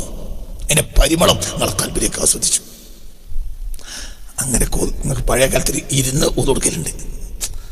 പഴയ കാലത്ത് ഓർമ്മയില്ലേ? ഇരുന്ന് ഇങ്ങനെ താഴേക്കളെ ഹൗല് ഇരുന്ന് ദ്വാരക്കും, ഇന്നും കൊടുക്കും എല്ലാവരും. അന്നെല്ലാവരും. ഇന്നിപ്പോൾ അങ്ങനത്തെ പിന്നെ ഹൗലില്ല. എന്തുകൊണ്ട്? അങ്ങക്കറിയില്ലേ? ഇരുന്ന് ഒന്നുകൊടുക്കുന്ന ഹൗളുകൾ ഇന്ന് 99% പള്ളികളിലുമില്ല. പഴയ ഹൗല്, അതായത് 2 കൊല്ലത്തും 4 കൊല്ലത്തൊക്കെ വെള്ളം നിറച്ച് ഇങ്ങനെ കൊടുക്കണം.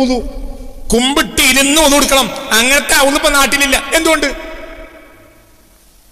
ഇന്നങ്ങനെ കയ്യൂല. അന്ന് മന്തി ഇറങ്ങിയിട്ടില്ല, അന്ന് കുഴിമന്തി ഇറങ്ങിയിട്ടില്ല, അന്ന് ഖബറേ ഉള്ളൂ, ഖബർ മന്തി ഇല്ല, ബിരിയാണി ഇല്ല. എനിക്ക് തന്നെ 10-20 വയസ്സായിട്ടാണ് ഞങ്ങളുടെ നാട്ടിൽ ആദ്യം ബിരിയാണി ഇറങ്ങിയത്. ഇല്ല. 2 പെരുന്നാക്കും കൂടി നെയ്ച്ചോറ് വെക്കൂല. ചെറിയ പെരുന്നാക്ക് തേങ്ങാച്ചോറാണെങ്കിൽ വലിയ പെരുന്നാക്ക് നെയ്ച്ചോറ്. 2 അതൊക്കെ ഇസ്രാഫാ. ആ മനുഷ്യന്മാരെ നന്മ എത്ര. ചെറിയനാക്ക് വലിയനാക്ക് രണ്ടും കൂടി വേണ്ട. ചെറിയനാക്ക് ഇനി എന്താ നാളെ ചോറുണ്ടാക്കണേ, അപ്പം ബാപ്പ പറയും അല്ലെങ്കിൽ ഉമ്മ പറയും അല്ലെങ്കിൽ വലിയ പറയും എന്ത് നാളെ തേങ്ങാച്ചോറക്ക്, അവൻ നെയ്ച്ചോറ് വലിയ നോക്കൊക്കെ. അപ്പൊ കൊല്ലത്തിൽ ഒരു പെരുന്നാക്കാണ് എന്ത് നെയ്ച്ചോറ്. ഇന്നിപ്പോൾ നമ്മുടെ അടുക്കളയിൽ കിടന്നാൽ ഒരു നാട്ടുകാർക്ക് തിന്നാളെ നെയ്ച്ചോറ് കഴിഞ്ഞ് തലേന്നത്തെ ബാക്കിയുണ്ട്. അങ്ങനത്തെ നമ്മളെങ്ങനെ ഇരുന്ന് കൊടുക്കണം? ഇരിക്ക ഒന്നും നടക്കൂല. ഇരിക്കുമ്പോൾ തന്നെ ബാക്കിയുള്ള ഓട്ടക്കൂടെ എടുത്ത ഒന്നൊക്കെ പുറത്തു പോകും. അതന്നെ അന്ന് 100% ജനങ്ങളും ഈ ഇരുന്നോന്ന് കൊടുക്കും. എന്തുകൊണ്ട്? പള്ള വള്ളിയതല്ല, തിന്നല്ല ഇല്ലെന്നെ. എന്റെ സത്യല്ല ഞാനീ പറഞ്ഞത്. എല്ലാ പള്ളിയിലാവുന്നു എങ്ങനെയാണ് ഈ പറയും മനുഷ്യന്മാരെ? പൈപ്പുണ്ടോ? പൈപ്പില്ല. ഒരു പള്ളിയിൽ പൈപ്പില്ല. പള്ളി പൈപ്പ് വന്നത് എന്നാ? പള്ളിയിൽ പൈപ്പില്ല, പള്ളയിൽ പൈപ്പുണ്ട്. അന്ന് 90% പൈപ്പ് പടയാ. പള്ളി വെച്ചിട്ട് വയ്യ. പള്ളിയിൽ പൈപ്പില്ല, പള്ളയിൽ പൈപ്പുണ്ട്. അക്കാലത്ത് ഒരാൾക്ക് ഔന്നിനല്ലാതെ ഒന്നുകൊടുക്കണമെങ്കിൽ ഓൻ എന്താ ചെയ്യാ? പള്ളിയിലെ ഔന്നിന് കിണറ്റിന് വെള്ളം മുക്കും, എന്നിട്ട് ഓൻ വേറിട്ട് ഒന്ന് കൊടുക്കും. അങ്ങനെ 1 or 2 ഉണ്ടെങ്കിൽ 99% ആളുകളും എവിടുന്നാ ഒന്ന് കൊടുക്കുക? ഇന്നിപ്പോ ഔന്നിന് ഒന്ന് കൊടുക്കാൻ പേടിയാ, രോഗം പകരും. അത് ഉറപ്പന്നെ രോഗം പകരും. ഈ ജാതി ജാമൂസകളെ പിന്നെ കണ്ണും കയ്യും കാലും കഴുകിയത് രോഗം പകരില്ല. മറ്റു മുഅ്മിനീങ്ങളാണ്, ഓരോ രോഗം പകരൂല. അന്നൊക്കെ പലിശക്കാരന് ഹൗദിൽ കൈയിടാൻ വരൂല, ഒരു കള്ളുടിയാൻ വരൂല. ഇന്ന് ആരാണോ കമ്മറ്റിക്കാരൻ ഓൻ തന്നെ കള്ളുടിയാൻ,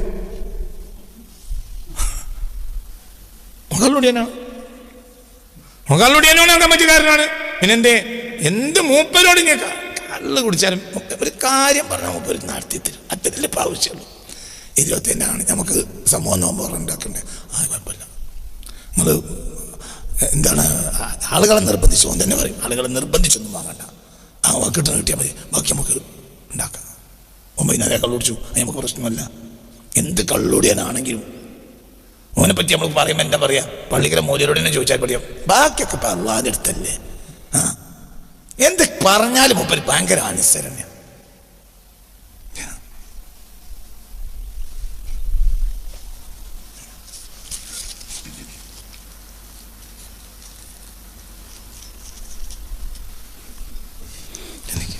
നേർച്ചക്കൊക്കെ പോത്തിനെ കൊടുക്കുന്ന ഒരാളെ പറ്റി, നേർച്ചക്ക് എവിടെ നേർച്ചുണ്ട് പോത്തിനെ കൊടുക്കും. ആ പോത്തിനെ കൊടുക്കുന്ന ഒരാളെ പറ്റി എന്നോട് വേറെ ഒരാൾ പറഞ്ഞു, നമുക്ക് കൂടുതൽ പോത്ത് വേണമെങ്കിൽ ഈശാന്റെ ശേഷം ചെല്ലണം.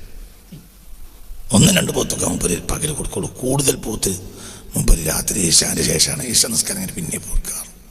അതെന്താ വിഷയം? ഈശ നിസ്കാരം കഴിഞ്ഞ മുമ്പ് കള്ളുടിച്ചു. മുമ്പ് പിന്നെ ഇത്ര പറയുന്നൊന്നുമില്ല. നിങ്ങൾ എത്ര പോത്ത് പറഞ്ഞത് ആയിക്കോട്ടെ, 10, 20. ഇതൊരു മനുഷ്യൻ എന്നോട് പറഞ്ഞതാണ് മലബാറിൽ വെച്ച്. ഈ മലബാറിൽ നിന്ന് ഒരു മനുഷ്യനോട് പറഞ്ഞ ഇതൊക്കെ സത്യ. മൂപ്പരും പള്ളിക്കൊല്ലം നിറച്ചിട്ടുണ്ടെങ്കിൽ പോത്തിന് കൊടുക്കും. പക്ഷെ കൂടുതൽ പോത്ത് വേണമെങ്കിൽ എപ്പോൾ വേണം?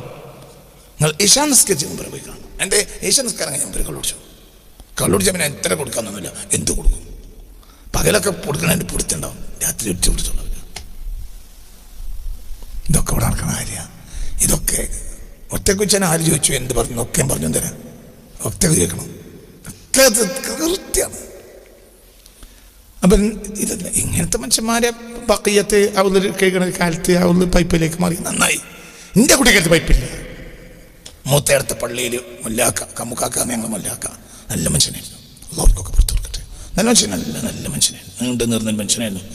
ഞങ്ങൾ മുല്ലാക്ക കമ്മുക്കാക്ക നല്ല മനുഷ്യനായിരുന്നു. അള്ളാഹു അദ്ദേഹത്തിന് പുറത്തു കൊടുക്കട്ടെ. അപ്പോൾ ഈ മനുഷ്യൻ വളരെ സൂക്ഷ്മമായി പള്ളി നടത്തും. അപ്പോൾ ചെറിയൊരു അവളുണ്ട്. ആ അവള് കഴുകും. തൂറ്റി എന്താണ് കല്ല്, സിമെൻ്റ് ഒന്നുമല്ല, കല്ലുമല ഇങ്ങനെ ഇട്ടിട്ടാണ് അവളിൻ്റെ കര. സിമെൻ്റ് ഒന്നുമില്ല, നല്ല നാച്ചുറൽ സ്റ്റോൺ കല്ല്. ആ കല്ലിൽ ഇരുന്നിട്ട് ഒതു കൊടുക്കും. ആ കല്ല് തന്നെയാണ് ഹൗള്. കല്ലിലേക്ക് ജോയിൻ്റ് ആക്കിക്കാൻ ഇടയിലാണെങ്കിൽ കുമ്മായം ഒറ്റ വെച്ചിട്ടുണ്ടാവും. അത്ര അങ്ങനെ ജോയിൻ്റ് ചെയ്യുന്ന കൽപ്പണിക്കാരുണ്ടായിരുന്നു അന്ന്. വലിയ കല്ല്, അതായത് ഒരു ടണ്ണൊക്കെ ഉണ്ടാവും ഒരു കല്ല്. അങ്ങനത്തെ കല്ലിനെ മൂത്തെടുത്താവുള്ളൂ. എന്നിട്ട് അതിനാ ഒന്നുകൊടുത്തിട്ട് കയറുമ്പോൾ അതിന് വലിയ കയ്യില് വലിയ തേങ്ങയുടെ ചിരട്ട, ആ ചിരട്ടയിലേക്ക് ഇത് കോർത്തിടും. ആ ഉള്ളിൻ്റെ മുകളിൽ പിന്നെ കെട്ടിത്തൂക്കും ഒരു മരത്തിൻ്റെ കൊട്ട. ആ മരത്തിൻ്റെ കൊട്ടയിൽ ഇതൊക്കെ ഇടും. എന്ത് ഈ കയ്യിലിടും. എന്നിട്ട് നമ്മൾ ഒന്നുകൊടുത്ത് വന്നിട്ട് പിന്നെ ഈ കയ്യിലോണ്ട് വെള്ളം മുക്കിയാണ്ട് കാലി കഴുകും. പിന്നെ അപ്പോൾ തന്നെ ശ്രദ്ധിക്കാം, അപ്പുറത്തിപ്പുറത്തൊക്കെ ആളൊക്കെ ഉണ്ടാവും. ഒന്ന് വരച്ചേക്ക് ഒക്കെ പറയാനാളുണ്ടോ? അന്ന് ആർക്കും ആരോട് പറയാം. അന്ന് ഏത് മുതിർന്നവനെ ആരും അനുസരിക്കും. ഇന്നിപ്പോൾ ഒരാളോട് പറഞ്ഞാൽ നിങ്ങളാരാ? എന്റെ കാരണം അന്നാർക്ക് വിദ്യാഭ്യാസം ഉണ്ടായിരുന്നില്ല, അന്നൊക്കെ മനുഷ്യന്മാരുണ്ടായിരുന്നു. ഇപ്പൊ വിദ്യാഭ്യാസം കൂടി ഇപ്പൊ എല്ലാം മുറുകായി. ഞാനൊരു കൂട്ടരെ എൻ്റെ തൊട്ടടുത്ത നാടായ കരുളായി എന്ന് വന്നു. അങ്ങനെ പറഞ്ഞപ്പോൾ ഞാൻ പറഞ്ഞു നമ്മളെ ചതിച്ചത് നമ്മൾ പഠിക്കേണ്ടില്ല. ഇനി പഠിക്കാത്ത കാലത്ത് അനുസരണം ഉണ്ടായിരുന്നു, പഠിച്ചപ്പോൾ അനുസരണം പോയി. ആരപ്പം ഇവിടെ മോശപ്പെട്ടവർ ഒക്കെ ഡിഗ്രിക്കാരും മാഷന്മാരും നേതാക്കളും വലിയ വലിയ പൊളിറ്റീഷ്യൻസും സോഷ്യോളജിസ്റ്റുകളും ഒക്കെ ആരാപ്പങ്ങളൊക്കെ. നിങ്ങളോട് ഞാൻ പറയുന്ന കാര്യം, പഴയ കാലത്ത് ഒരാളെ അയാൾക്ക് തന്നെ പഠിപ്പുണ്ടാവില്ല, അയാൾ മുറിമുക്കാൻ രാജാവായി വന്നതായിരിക്കും. ചിന്തിക്കും. പക്ഷെ എന്തുണ്ട് അവർക്ക് അവർ പറഞ്ഞ അനുസരിക്കും. ഈ ഒരു നന്മയൊക്കെ നമ്മുടെ നാട്ടിൽ നടന്നപ്പോൾ നമ്മുടെ നാട്ടിൽ ഒരു പള്ളിക്കും വിലണ്ട്, എല്ലാത്തിനും വിലണ്ട്, എല്ലാവർക്കും നമ്മളെ ബഹുമാനമുണ്ട്. മുസ്ലിം എന്നാണ് അവർ അത്ഭുതപ്പെട്ട ജീവികളാണ്, സൃഷ്ടികളാണ് എന്ന് അന്യമതക്കാർക്ക് ബഹുമാനമുണ്ട്, എല്ലാം ഉണ്ട്. പള്ളിയുണ്ട്, ജനങ്ങളെ കാണിക്കണം അസൂയപ്പെടുത്തുന്ന പള്ളിയുണ്ട്. നിസ്കാരമില്ല. 10,000 ആള് കയറി പള്ളിയിൽ ആരെ വുളുവാടാ സഹിയായത്? എത്ര ആളെ വുളു സഹിയായി? അതിനൊക്കെ വല്ല തെർമോമീറ്റർ വെച്ചിട്ടുണ്ടോ? അതിന് വല്ല പ്രശ്നമുണ്ടോ? നിന്നെ കൊണ്ടുപോയി ആദ്യ പള്ളി കിടത്തി മയ്യത്ത് നിസ്കരിക്കാണ്. ഇജ് വലിയ നേതാവാണ്, കാളിയരാണ്, ഔലിയാപ്പാപ്പയാണ്, ഇജ് വലിയ ഭയന്നും പറഞ്ഞു നടക്കുന്ന ആളാ. 25,000 ആള് മയ്യത്ത് നിസ്കരിച്ചു, 25 ആള് നിസ്കാരം ഒന്നും ശരിയായിട്ടില്ലെങ്കിലോ എന്തിനാണ് ഇതിന്റെ കാര്യം? എന്താ അതിന്റെ നേട്ടം? പറയാ പത്രത്തിൽ പിറ്റേന്ന് ചന്ദ്രികയിലും സുപ്രഭാതത്തിലൊക്കെ അടിച്ചു വരുന്നുണ്ട്, അദ്ദേഹത്തിന്റെ മയ്യത്ത് നിസ്കരിക്കാൻ 10,000 തിരക്ക് കൂട്ടിയത്. പിറ്റേ ദിവസം മുമ്പരെ പറ്റി എന്ത് അനുസ്മരണ പുസ്തകം. മരിച്ചാൽ ഓരോ കമ്പനി ഒരുങ്ങിക്കണം അനുസ്മരണ പുസ്തകം ഉണ്ടാക്കാൻ. നേതാവായിരുന്നു. പിന്നെ അവസാനത്തെ ലാസ്റ്റ് പേജിൽ 3-4 പേജിൽ അദ്ദേഹത്തിന് മയ്യത്ത് നിസ്കാര ഫോട്ടോ. മറ്റേ തങ്ങൾ വന്ന് നിസ്കരിച്ചപ്പോൾ, മറ്റേ മൂല്യർ വന്ന് നിസ്കരിച്ചപ്പോൾ, മറ്റേ നേതാവ് വന്ന് നിസ്കരിച്ചപ്പോൾ പോൾ ആയിക്കോട്ടെ, പോൾ തന്നെയാണ്, കുഴപ്പമില്ല. എത്ര ആൾ ഉദു സഹിയായി? എത്ര ആൾ ഉദു സഹിയാണ്? ഉദു ഷർത്തല്ലേ? ഉദു സഹി അല്ലെങ്കിൽ നിസ്കാരം സഹിയാവില്ലല്ലോ. അപ്പം ഇതിന് പറ്റും. എന്തിന്? പരലോകത്തെ തന്നെ ഈ നിസ്കാരം കൊണ്ട് വലിയ കാര്യം ഉണ്ടാവില്ല. ദുന്യാവിൽ ഇത് ഫോട്ടോ വിട്ട് നന്നായി. മനസ്സിലായില്ല? എവിടെയെങ്കിലും ഒരു രാജ്യം. ഈ ഫോട്ടോ മയ്യത്തിന്റെ കബറിൽ വെച്ചൊരു കാര്യമല്ല. മുങ്കറക്കിന്റെ 2 ചവിട്ടേറെ കിട്ടുള്ളൂ. എന്റെ 25,000 ആള് നിസ്കരിച്ചിട്ട് എത്ര ആള് ഉദുസഹിയായി? ചോദ്യം.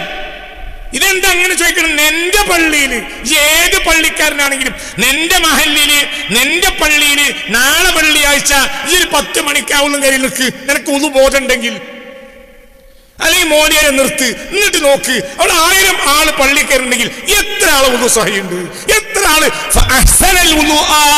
ഹബീബാ നബി പറഞ്ഞത്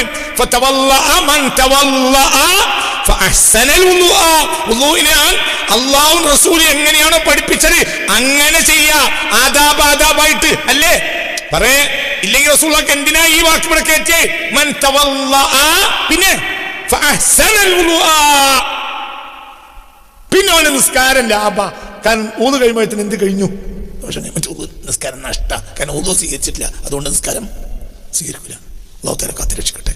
ربنا آتنا في الدنيا حسنة وفي الآخرة حسنة وقنا عذاب النار وأدخلنا الجنة مع الأبرار يا عزيز يا غفار يا عزيز يا غفار يا عزيز يا غفار. ഞങ്ങളെ നന്നാക്കി തരണമേ റബ്ബേ. ഞങ്ങളെ സ്വാലിഹ്യങ്ങൾ പെടുത്തണമേ റബ്ബേ. ഞങ്ങളെ മുത്തഖീങ്ങളിൽ ചേർക്കണമേ റബ്ബേ. എല്ലാ പ്രയാസത്തിനും ഞങ്ങൾ ഒഴിവാക്കി തരണമേ റബ്ബേ. എല്ലാ ഖൈറിന്റെ വാതിൽ നല്ല നിലക്ക് വുളു ചെയ്ത് വുളു നിലനിർത്താൻ ഞങ്ങൾക്ക് നീ തൗഫീഖ് ചെയ്യണമേ റബ്ബേ. നാളെ മഹ്ശറിൽ ഞങ്ങൾ വരുന്ന നേരത്ത്, നാളെ നാളെ മഹ്ശറിൽ വരുന്ന നേരത്ത് അല്ലാഹുവേ, നാളെ മഹ്ശറിൽ വരുന്ന നേരത്ത് ഉളൂഓടുകൂടി ആ അതിൻ്റെ ആസാറോടുകൂടി മുഹജ്ജലീങ്ങളായി വരാൻ ഞങ്ങൾക്ക് നീ തൗഫീഖ് നൽകണമേ റബ്ബേ. റബ്ബന ആതിനാ ഫിദ്ദുനിയ ഹസന വഫിൽ ആഖിറതി ഹസനതൻ വഖിനാ അദാബന്നാർ.